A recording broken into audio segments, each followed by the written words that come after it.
യദുകൃഷ്ണനിലേക്കാണ്. ശ്രീ യദുകൃഷ്ണൻ, ഇന്നലെയും ഇന്നുമൊക്കെ നമ്മൾ തുടർച്ചയായി പ്രതിപക്ഷ നേതാവിൽ നിന്നും മുൻ പ്രതിപക്ഷ നേതാവിൽ നിന്നുമൊക്കെ കേൾക്കുന്ന പ്രതികരണങ്ങളുണ്ട്. അതിൽ ഒരു പ്രതികരണത്തിൻ്റെ ഒരു ചെറിയ ഭാഗം മാത്രമാണ് ഇന്നിപ്പോൾ തുടക്കത്തിൽ ഞാൻ കേൾപ്പിച്ചത്. ഇതിലൊരു പൊളിറ്റിക്കൽ പേട്രണേജ് എടുത്തിട്ടുണ്ട് എന്ന് പറയുകയാണ്. CPIM ഇവരെ സംരക്ഷിക്കാനിരിക്കുന്നു, SFIക്കാണ് ഇതിൻ്റെ പൂർണ്ണ ഉത്തരവാദിത്വം എന്ന് പറയുന്നു, SFIയെ പിരിച്ചുവിടണമെന്ന് പറയുന്നു. ഈ തരത്തിലേക്കുള്ള പ്രതികരണങ്ങൾ നമ്മൾ ഒരു ഭാഗത്തു നിന്ന് കാണുമ്പോൾ അങ്ങനെയല്ല അത് വേണ്ടത് എന്ന് പറഞ്ഞുകൊണ്ട് മറുഭാഗത്തു നിന്നുള്ള പ്രതിരോധം നമ്മൾ കാണുകയാണ്. ഇതിനെ രാഷ്ട്രീയമായി ചുരുക്കിക്കാണുന്നുണ്ടോ? ഇപ്പോൾ മുതിർന്ന നേതാക്കളുടെ ഭാഗത്ത് നിന്ന് ഇങ്ങനെ പ്രതികരണങ്ങൾ വരുമ്പോൾ എൻ്റെ മനസ്സിൽ തോന്നുന്നൊരു സംശയത്തോടെ ഈ ചർച്ച തുടങ്ങാമെന്ന് കരുതുകയാണ്. ഇതിനെ രാഷ്ട്രീയ ലക്ഷ്യത്തോടെ അല്ലെങ്കിൽ രാഷ്ട്രീയ നിറത്തോടെ ഇതിനെ ചുരുക്കിക്കാണാനൊരു ശ്രമം നടക്കുന്നുണ്ടോ? യദു,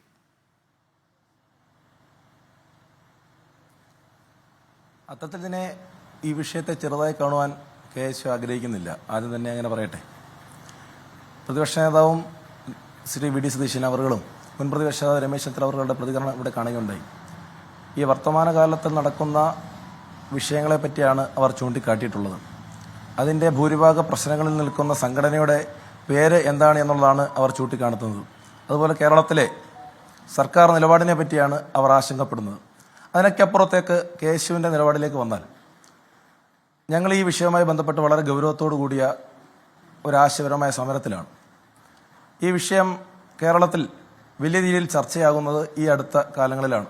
നമുക്കറിയാം, താമരശ്ശേരിയിലുണ്ടായ വിഷയം, വെഞ്ഞാറമൂടുണ്ടായ വിഷയം, അങ്ങനെ അടുത്ത കാലങ്ങളിൽ നമ്മുടെ നാട്ടിൽ നടക്കുന്ന കാര്യങ്ങൾ വളരെ ഗൗരവത്തോടു കൂടിയിട്ടാണ് നമ്മുടെ മനുഷ്യ മനസാക്ഷി കണ്ടുകൊണ്ടിരിക്കുന്നത്. മനുഷ്യ മനസാക്ഷി മരവിച്ചിട്ടില്ലാത്ത ഒരാൾക്കും നമ്മുടെ നാട്ടിൽ കാണുന്ന വാർത്തകൾ കേൾക്കുവാൻ കഴിയാത്ത, ഉൾക്കൊള്ളുവാൻ കഴിയാത്ത ഒരവസ്ഥയാണ്.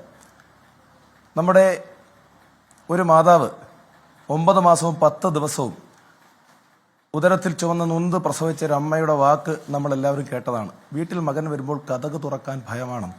ഇത്തരത്തിലുള്ള യാഥാർത്ഥ്യങ്ങൾ നമ്മുടെ നാട്ടിൽ നിൽക്കുമ്പോൾ KSU വലിയൊരു സമരം ഈ മാർച്ച് 11-ാം തീയതി കാസർഗോഡ് മുതൽ നിന്നും ആരംഭിച്ചിരിക്കുകയാണ്. KSU ക്യാമ്പസ് ജാഗരൺ യാത്ര എന്ന് പറയുന്ന ഒരു വലിയ ധർമ്മ സമരം, ഒരു പരിവർത്തന സമരം, ഒരു തീർത്ഥയാത്രയായി ഞങ്ങൾ കാസർഗോഡ് നിന്നും അത് ആരംഭിച്ചിരിക്കുകയാണ്. ഞങ്ങളതിൽ മുമ്പോട്ട് വരുമ്പോൾ നമുക്കറിയാം, വലിയ തരത്തിലുള്ള വെല്ലുവിളികൾ ആ സമരത്തിന് മുമ്പിലുണ്ട്. കാരണം കേരളത്തിലെ കലാലയങ്ങൾ നിരവധിയായ വിദ്യാർത്ഥി സംഘടനകൾക്ക് കൃത്യമായ സ്വാധീനമുണ്ട്. അതിൽ SFIയും KSUവും ASFും AVP അടക്കമുള്ള MSF അടക്കമുള്ള നിരവധി സംഘടനകളുണ്ട്. ആയിരക്കണക്കിന്, പതിനായിരക്കണക്കിന്, ലക്ഷക്കണക്കിന് വിദ്യാർത്ഥികളാണ് കേരളത്തിലെ കലാലയങ്ങളിൽ പഠിക്കുന്നത്. അപ്പോൾ ഇത്തരം വിഷയങ്ങളിലേക്ക് കടന്നു വരുമ്പോൾ നിരവധിയായ വിദ്യാർത്ഥികൾക്ക് അല്ലെങ്കിൽ വിദ്യാർത്ഥി സംഘടനകൾ പ്രവർത്തിക്കുന്ന ആളുകൾ ഈ വിഷയത്തിൽ പ്രതികളാകുവാൻ സാധ്യതയുണ്ടായി എന്നുള്ള ഉത്തമ ബോധ്യമുണ്ട്. അതിൽ KSUവും SFIയും അടക്കമുള്ള ആളുകൾ വരാം.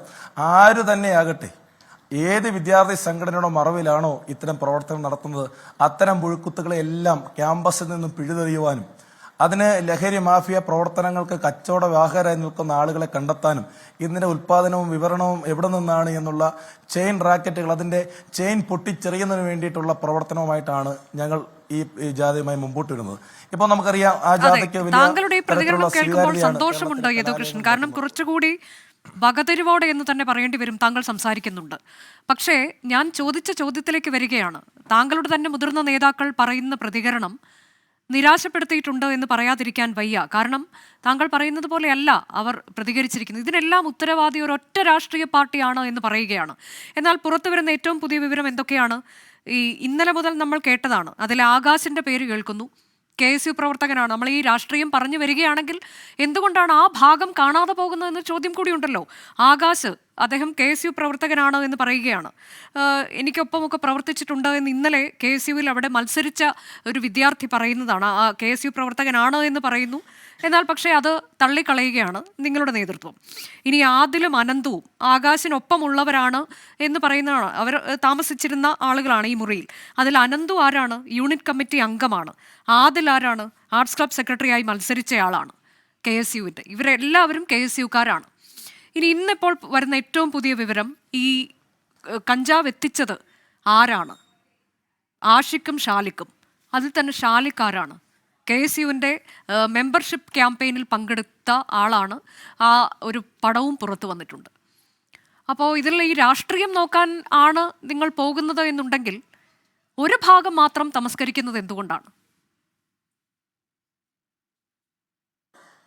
അപ്പോൾ ഒരു ഭാഗം മാത്രം തമസ്കരിക്കൽ ഈ വിഷയത്തിലേക്ക് ഞാൻ വരാം. ഇപ്പോൾ അവസാനം പറഞ്ഞ വിഷയങ്ങളിലേക്ക് ഞാൻ തീർച്ചയായും വരാം.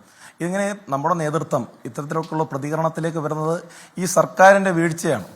നമ്മൾ മനസ്സിലാക്കണം, ഇതിൻ്റെ ഒരു വ്യാപനം കേരളത്തിലെ മുഴുവൻ കലാലയങ്ങളിലും ഇത് വ്യാപിച്ചിരിക്കുന്നു എന്ന് വളരെ ഗൗരവത്തോടു കൂടി KSU കുറേ നാളുകളായി പറയുകയാണ്. കേരളത്തിലെ ഹോസ്റ്റലുകളിൽ, കേരളത്തിലെ കലാലയങ്ങളിൽ ലഹരിയുടെ വ്യാപനം വർദ്ധിച്ചിരിക്കുന്നു. എന്ത് തരത്തിലുള്ള നടപടിയാണ് കേരളത്തിലെ പോലീസും എക്സൈസും എടുത്തിട്ടുള്ളത്? എന്ത് തരത്തിലുള്ള നടപടികളുമായിട്ടാണ് അവർ മുമ്പോട്ട് പോകുന്നത്? ഇതിനകത്ത് പ്രധാനപ്പെട്ട ഒരു കാര്യം, ഇതിനകത്ത് SFIയെ പഴിചാരുന്നതിനകത്ത് പ്രധാനപ്പെട്ട ഒരു കാര്യം എന്ന് പറയുന്നത്, കേരളത്തിലെ കലാലയങ്ങളിൽ നിന്നും SFIയുടെ നേതാക്കന്മാരെ ഇപ്പോൾ നമുക്കറിയാം, അഭിരാജ് എന്ന് പറയുന്ന ഒരു കളമശ്ശേരി കോളേജിലെ യൂണിയൻ ജനറൽ സെക്രട്ടറി ആയിരുന്ന ഒരു വിദ്യാർത്ഥിയുടെ കയ്യിൽ നിന്നുമാണ് കഞ്ചാവ് പിടിക്കുകയും അദ്ദേഹത്തിന് FIR പ്രതി ചേർക്കപ്പെടുകയാണ്. ആ FIR വളരെ കൃത്യമായി പറയുന്നൊരു കാര്യമുണ്ട്, ഉപയോഗത്തിന് വേണ്ടിയും കച്ചവടത്തിന് വേണ്ടിയുമാണ് ഇത് കയ്യിൽ സൂക്ഷിച്ചിരുന്നത് എന്ന് വളരെ കൃത്യമായി പറയുന്നു. അപ്പോൾ അദ്ദേഹം ഇതിൽ പ്രതിയാണ് എന്ന് വളരെ കൃത്യമായി പറയുന്നു. ഞങ്ങൾ കളമശ്ശേരി പോലീസ് സ്റ്റേഷനിൽ ഇന്നലെ നേരിട്ട് ചെന്നിരുന്നു. KSUക്കാരുടെ പേര് പറയുന്നു. എന്തെങ്കിലും KSU പ്രവർത്തകരുമായി ഈ വിഷയത്തിൽ ബന്ധമുണ്ടോ എന്നറിയാൻ ഞാനും KSU പ്രസിഡന്റും അടക്കമുള്ള ഞങ്ങൾ 5 അംഗ സംഘം ഇന്നലെ കളമശ്ശേരി സ്റ്റേഷനിൽ സന്ദർശിച്ചിരുന്നു. അപ്പോൾ ഈ ആകാശ് എന്ന് പറയുന്ന വിദ്യാർത്ഥിയുമായി KSUവിന് യാതൊരു ബന്ധമില്ല. അതിലേക്ക് വരാം. പക്ഷേ ഈ അഭിരാജ് എന്ന് പറയുന്ന വിദ്യാർത്ഥി, ഞാൻ പറഞ്ഞു വന്നത്, അഭിരാജ് എന്ന് പറയുന്ന യൂണിയൻ ജനറൽ സെക്രട്ടറിയാണ്. അദ്ദേഹത്തെ അറസ്റ്റ് ചെയ്ത് കേസ് എടുത്തതിനു ശേഷം അദ്ദേഹത്തെ ജാമ്യത്തിലിറക്കി പൊതുമാധ്യമത്തിന് മുമ്പിൽ കൊണ്ടുവന്ന് അദ്ദേഹത്തെ നിരപരാധിയാക്കിക്കൊണ്ട് അദ്ദേഹത്തിന് സംരക്ഷണം ഒരുക്കുന്ന ഒരു കാഴ്ചയല്ലേ SFIയുടെ ഏരിയ പ്രസിഡന്റ് ഭാഗത്ത് കണ്ടത്? അതിനുശേഷം SFIയുടെ സംസ്ഥാന നേതൃത്വം, കേരളത്തിലെ മന്ത്രിമാർ, മുതിർന്ന നേതാക്കന്മാർ അടക്കമുള്ള ആളുകൾ അതിനെ ന്യായീകരിക്കുന്ന കാഴ്ചയല്ലേ കാണുന്നത്? അപ്പോൾ നമ്മളൊരു സൈഡിൽ നിന്നും ഇതിനു വേണ്ടി ഒരു വിശാലമായ ചർച്ചയ്ക്ക്, ഒരു വിശാലമായ പ്രവർത്തനത്തിന് KSU തുടക്കം കുറിക്കുമ്പോൾ, അപ്പുറത്തു നിന്നും SFIയുടെ നേതൃത്വം എന്താണ് ചെയ്യുന്നത്? കേരളത്തിലെ കലാലയങ്ങളിൽ ഇത്തരം കച്ചവടക്കാരെ സംരക്ഷിക്കുന്ന പ്രവണതയുമായി മുമ്പോട്ട് പോകുന്നു. അവരെ അപ്പോൾ 1 കിലോ കഞ്ചാവ് പിടിച്ച, അല്ലെങ്കിൽ 1 കിലോയിലധികം കഞ്ചാവ് പിടിച്ചത് 10 ഗ്രാമായി കുറയുന്നു. അപ്പോൾ എന്താണ് അത്? അവരെ ജാമ്യത്തിൽ വിടുന്ന ഒരു സാഹചര്യത്തിലേക്ക് കടക്കുന്നു, അവരെ സഹായിക്കാൻ പോകുന്നു. അപ്പോൾ അത്തരം പ്രവണതയുമായി SFIയുടെ നേതൃത്വം വരുമ്പോൾ കേരളത്തിൽ ഇന്നും ഇന്നലെയുമല്ല, കഴിഞ്ഞ കാലങ്ങളിൽ ചരിത്രം നോക്കിക്കഴിഞ്ഞാൽ കേരളത്തിലെ കലാലയങ്ങളും ഹോസ്റ്റലുകളും ഇവരുടെ ലഹരി മാഫിയകൾ, SFI സംരക്ഷണം കൊടുക്കുന്ന ലഹരി മാഫിയകളുടെ ആളുകളുടെ പിടിയിലാണ്. നമുക്കറിയാം, ഒരു ജില്ലാ കമ്മിറ്റിയെ ലഹരിക്കെതിരെയുള്ള പരിപാടി താങ്കളോട് ഞാൻ നേരത്തെ ചോദിച്ച ചോദ്യത്തിന് മറുപടി പറയേണ്ടതുണ്ട്. പക്ഷെ സമയം കുറച്ച് കൂടി പോകുന്നത് കൊണ്ടാണ്. അതായത് ഇപ്പോൾ ആകാശിന്റെ കാര്യത്തിലാണെങ്കിലും മറ്റ് ആദിൽ, അനന്തു എന്നിവരുടെ കാര്യമാണെങ്കിലും ഷാനിക്കിന്റെ കാര്യമാണെങ്കിലും അതിലെന്താണ് മറുപടി എന്ന്